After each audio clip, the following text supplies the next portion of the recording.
21ನೇ ಶತಮಾನದ ಕೌಶಲ್ಯಗಳನ್ನು ಮೂಡಿಸುವಲ್ಲಿ ಶಿಕ್ಷಣ ಉದ್ದೇಶ ಕೇವಲ ಪಠ್ಯಪದ್ಧತಿಗೆ ಸೀಮಿತವಾಗದೆ ಮಕ್ಕಳಲ್ಲಿ ಸಾಮಾಜಿಕ ಜವಾಬ್ದಾರಿ, ವೃತ್ತಿ ಅರಿವು, ಒಳ್ಳೆಯ ವ್ಯಕ್ತಿತ್ವ ಇವುಗಳನ್ನು ಬೆಳೆಸಬೇಕಾಗಿದೆ.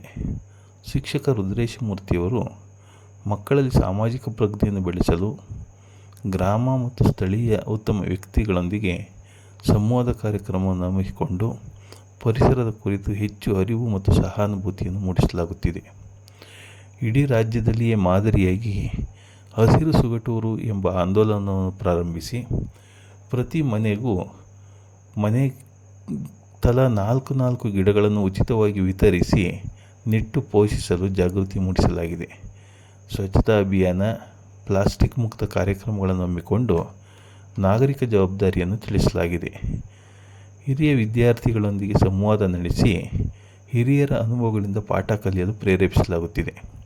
ಸಾಮೂಹಿಕ ವನಪೋಷಣೆಯಂತಹ ಕಾರ್ಯಕ್ರಮದ ಮೂಲಕ ಪರಿಸರ ಪ್ರಜ್ಞೆ ಬೆಳೆಸಲಾಗಿದೆ.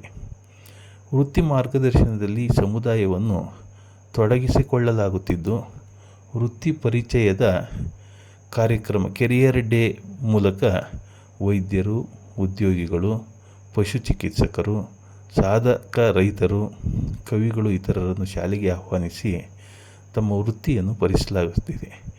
ಪ್ರತಿ ವಿದ್ಯಾರ್ಥಿಯ ಸ್ವಾಭಾವಿಕ ಇಚ್ಛೆ ಮತ್ತು ಶಕ್ತಿಯನ್ನು ಗುರುತಿಸಿ ತಕ್ಕ ಮಾರ್ಗದರ್ಶನ ನೀಡಲಾಗುತ್ತಿದೆ. ವ್ಯಕ್ತಿತ್ವ ನಿರ್ಮಾಣದಲ್ಲಿ ಸಮುದಾಯದ ಪಾತ್ರ ಹೆಚ್ಚಿಸಲು ಮಾತೃಭಾಷೆ ದಿನ, ರಾಷ್ಟ್ರೀಯ ಹಬ್ಬಗಳು, ಜನಪದ ಉತ್ಸವಗಳನ್ನು ಹಮ್ಮಿಕೊಳ್ಳಲಾಗುತ್ತಿದೆ. ಯುವ ನಾಯಕತ್ವ ತರಬೇತಿ, ಸಾಮೂಹಿಕ ಚರ್ಚೆಗಳು, ಸ್ವಯಂ ತೀರ್ಮಾನ ತೆಗೆದುಕೊಳ್ಳುವ ಅಭ್ಯಾಸಗಳು, ಹೆಣ್ಣು ಮಕ್ಕಳಿಗಾಗಿ ಆತ್ಮರಕ್ಷಣೆ ತರಬೇತಿಯನ್ನು ಕೊಡಿಸಲಾಗುತ್ತಿದೆ. ಪೋಷಕರ ಜಾಗೃತಿ ಸಭೆ, ನನ್ನ ಶಾಲೆ ನನ್ನ ಜವಾಬ್ದಾರಿಯಂತಹ ಕಾರ್ಯಕ್ರಮಗಳನ್ನು ನಿರಂತರವಾಗಿ ಹಮ್ಮಿಕೊಳ್ಳಲಾಗುತ್ತಿದ್ದು, ಎಲ್ಲದರಲ್ಲಿಯೂ ಗ್ರಾಮ ಪಂಚಾಯಿತಿ, SDMC ಮತ್ತು ಮಹಿಳಾ ಸಂಘಗಳು, ಸಮುದಾಯ ಸಂಪನ್ಮೂಲ ಕೇಂದ್ರಗಳು ಮತ್ತು ಇಲಾಖಾಧಿಕಾರಿಗಳ ಸಹಕಾರವನ್ನು ಪಡೆಯಲಾಗುತ್ತಿದೆ.